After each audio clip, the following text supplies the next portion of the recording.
నారాయణ నారాయణ. జగన్నాథుడైనటువంటి శ్రీకృష్ణ పరమాత్మకు ప్రణవి మీ అందరూ మనందరూ హృదయాంతరంగంలో వెలువొందే దివ్య చైతన్యములకు ద్వాదశ నమస్కారములు సమర్పిస్తూ ఎన్నో విషయాలు తక్కువ సమయంలో పెద్దలు మనకు అందించారు. జన్మదిన వేడుకలు అనేవి అసలు నేను పుట్టనే లేదు కదా, పుట్టడం ఏమిటి? పల్లిసాగర గురువు గారు 2 నిమిషాలు అన్నారు. 2 నిమిషాలు పుడతామా? 84 లక్షల జీవరాశులుగా పరిణితి చెంది ఈ మానవ దేహం వచ్చింది. బిందువు తనువులు పుట్టి ఈ సమస్త జగత్తు ఏర్పడి లేనిదానే లేక నిరసన క్రమమై వ్యాప్తి చెందుతుంది. ఇదేమిటి? లేనిదానే లేక కలగడం ఏమిటి? మొదట జగము లేక 3 రేకుల చెట్టు తొదట కొమ్మలైదు దూకురాడు. మొదట జగము లేదు, ఆ 3 రేకుల చెట్టు అకారం కారం అక్కడ అనబడి ఓంకారం. ఇందాక పెద్దలు చెప్పారు ఓంకారము.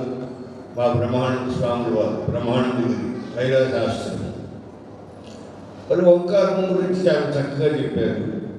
అలాగే పూర్ణుడు అందరికీ చెప్పడానికి సమయం లేదు. మీ అందరికీ నా హృదయపూర్వక ధన్యవాదములు.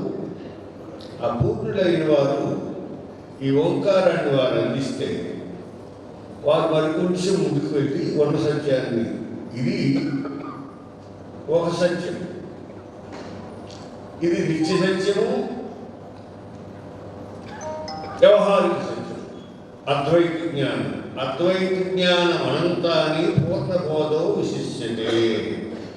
ఇది లేక ఇది పట్టుబడదు. అది వారు కంఠధ్వని ద్వారా ఇక్కడ ఓంకారం చెప్పారు, అక్కడ వారు ఎరుకని నిరసన క్రమం అని. ఇప్పుడు అమ్మగారు ఫిజికల్గా నిర్భయానంద స్వామి వారు కోడలుగా వారు కొంచెం ముందుకెళ్ళి ఆ పూర్ణులందరూ ఓంకార వివర్జితం అప్రమేయమనంతమాధ్యమ కల్మషం ప్రాతరేవ హి మానసాంతర్భావయే గురు పాదుకం. ఇక్కడ ఓంకారం చెప్పారు ప్రణవనాదం గురించి, ప్రణవోపాసన గురించి. ఇది శంకరుడు వారు అందించిన మాటే.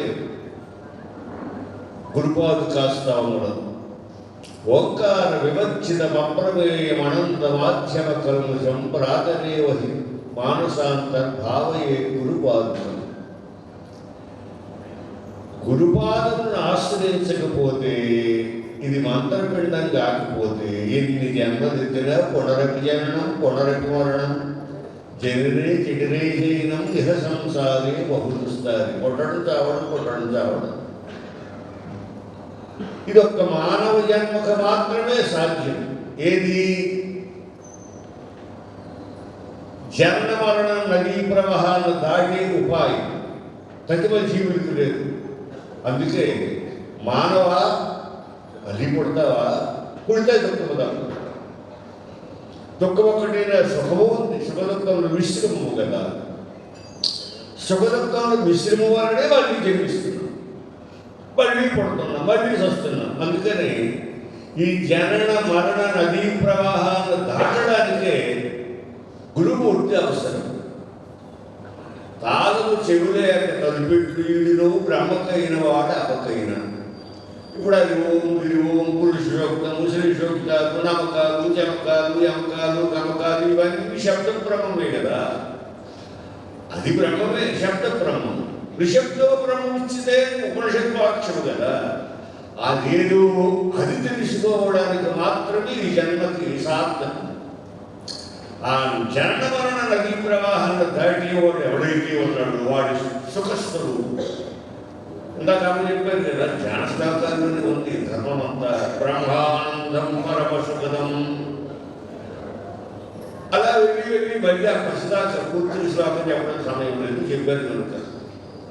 త్రిగుణాతీతం భావాతీతం అని చెప్పి సద్గురు మళ్ళీ సద్గురు తమాశ్రయం మళ్ళీ అక్కడికి తీసుకొస్తారు. అయితే ఒక్క విషయం మీ పెద్దలందరూ గమనించండి.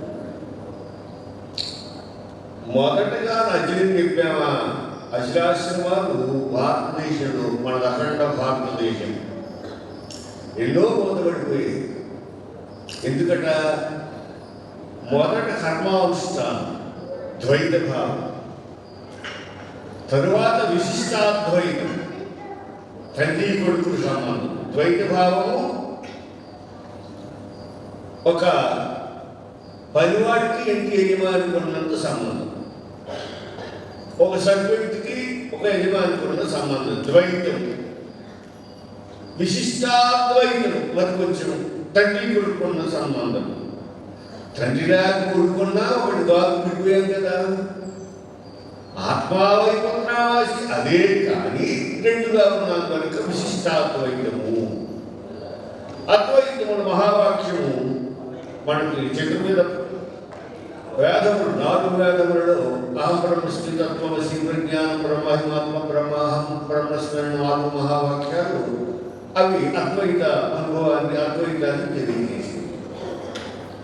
అప్పుడు కూడా అయితేనే అహం బ్రహ్మస్మి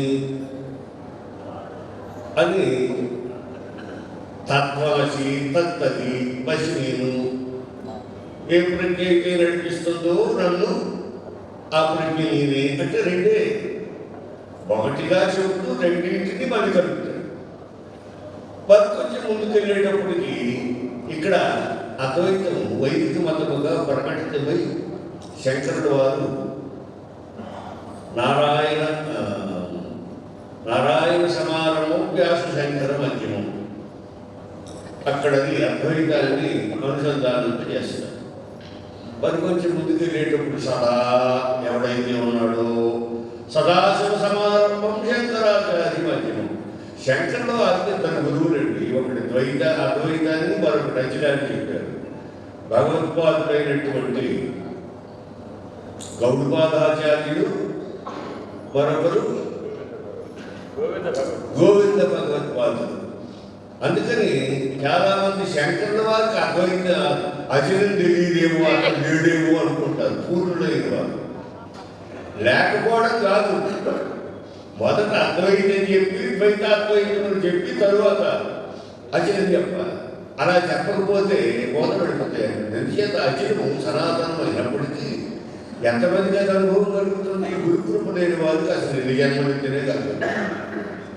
సద్గురు వృత్తి పాదములను ఆశ్రయించకపోతే గురుకు తెలియదు. మంత్రాలు తెలియవచ్చు, 7 కోటి మహామంత్రాలు ఉన్నాయి, మంత్రార్థాలు ఉన్నాయి. 7 కోటి మహామంత్రో చింతమే ప్రమిషికాలక ఏకైవ మహామంత్రో గురు నిత్యక్షరద్వయం గురుభావ పరమతీర్థమని తీర్థము నిరార్థకం. అక్కడికి పోతే తప్ప విషయం అర్థం కాదు. అందుకని కానీ వారేం చెప్తున్నారు, పెద్దలైన వారు ఇక్కడ వారు కనిపించలేదు. చాలా సంతోషమైంది వారిని చూస్తే. సమదృష్టి, సమయుక్త, సౌభాతృత్వము, సంఘరీతి, సమయాన్ని బట్టి,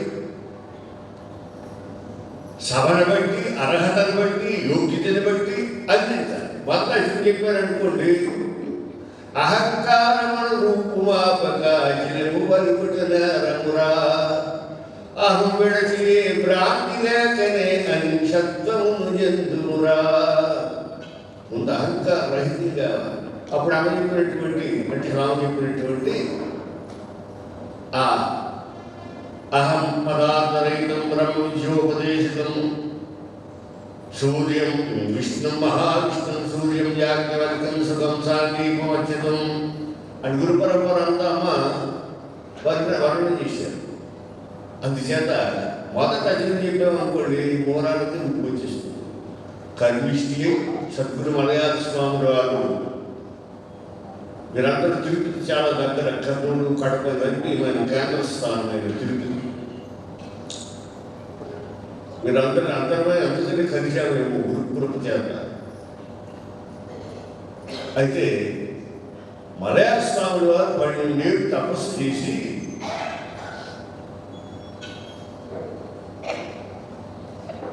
సిద్ధరామనాయకుడు మూలానాయకుడైనటువంటి కంచిని కలుపుకొని సర్వశాస్త్ర ధర్మములు తెలిసి శుష్క వేదాంత తమోభాస్కరం అనే ఆ గుహలో ఉండి రచించి మనకు అందించిన మార్గం అసలు మార్గం ఏమిటంటే కర్మిష్టి భక్తుడై యోగి జ్ఞాని కావాలి. జ్ఞానాదేవత కైవల్యం. జ్ఞానం లేకపోతే మోక్షం లేదు. ఈ మోక్షం ఎలా వస్తుందండి అంటే విచారణ ద్వారా. ఏం విచారణ? ఆత్మానాత్మ విచారణ. అప్పుడు తగ్గినట్టు ఉంటుంది అందరూ. మమమాయ స్వామి చెప్పాడు, మమమాయ వచ్చయ మమమాయ నా మాయ అన్నాడు. కనిపించిన దొంగ, మహాదొంగ, దొరకడు, టక్కని వాడు. ఈ ఉపాధి భక్తులైనటువంటి వారు ప్రార్థన వల్ల ప్రయత్నం తర్వాత చాలామంది భక్తుల సహకారంతో ఈ కార్యక్రమం నిర్వహించుకుంటున్నాం. కాస్త వయోవృద్ధులు వాళ్ళు ఉన్నారు, మరి షుగర్లు, బీపీలు ఇవన్నీ ఉన్నాయి కనుక సమయానికి అన్నగతి జీవులు కనుక అన్నం లేకపోతే సన్నబడిపోతాం, అన్నం తినకపోతే మనం చేస్తాం, అది ఎక్కువ తింటే అది మనం తెలుస్తుంది. అందుకని ప్రాణగత జీవులు అన్నగత జీవులు కనుక మరి సమయం అయింది. అందుకని వైద్య కార్యక్రమాలు తంత్రం ఎంత చేసినా తరగదు.